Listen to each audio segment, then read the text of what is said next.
Hello, this is Dr. Kach. Welcome to Clinic Wahala. Today we are talking about asthma. On May the 6th, that was World Asthma Day and it was celebrated. Part of the things that was seriously talked about is the use of asthma drugs, the ones we inhale.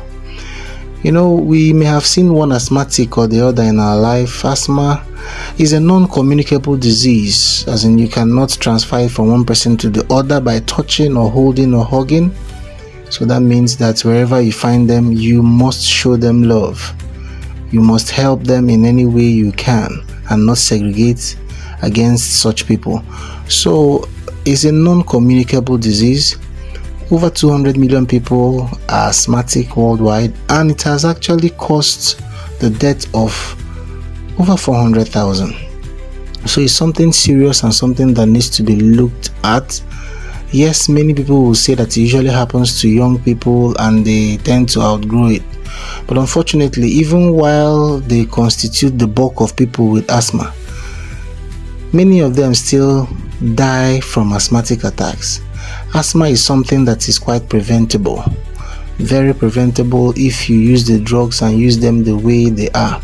It's unfortunate that many people prescribe and give the popular Ventolin inhaler or salbutamol inhaler. That's the one many people give for us and for the asthmatics. They use it. That's the primary drug they use.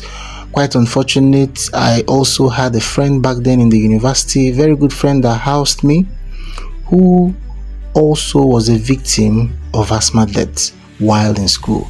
It was not a pleasant sight to behold, but years have passed and I think I know better now by virtue of the training, the mistakes that people make. And that's part of what the World Asthma Day for this year is trying to teach you and me and all the medics, for us to make popular the appropriate use of inhalational asthmatic medications. It's not just Ventolin.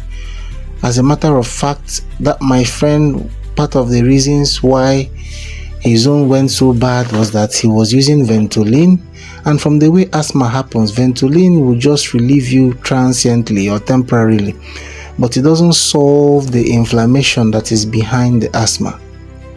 He never used a steroid inhaler, and over time the airway, the breathing parts, now became non-responsive to the Ventolin, and that was how it happened.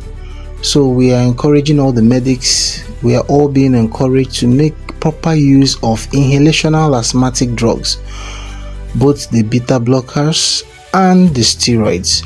They are important, equally important.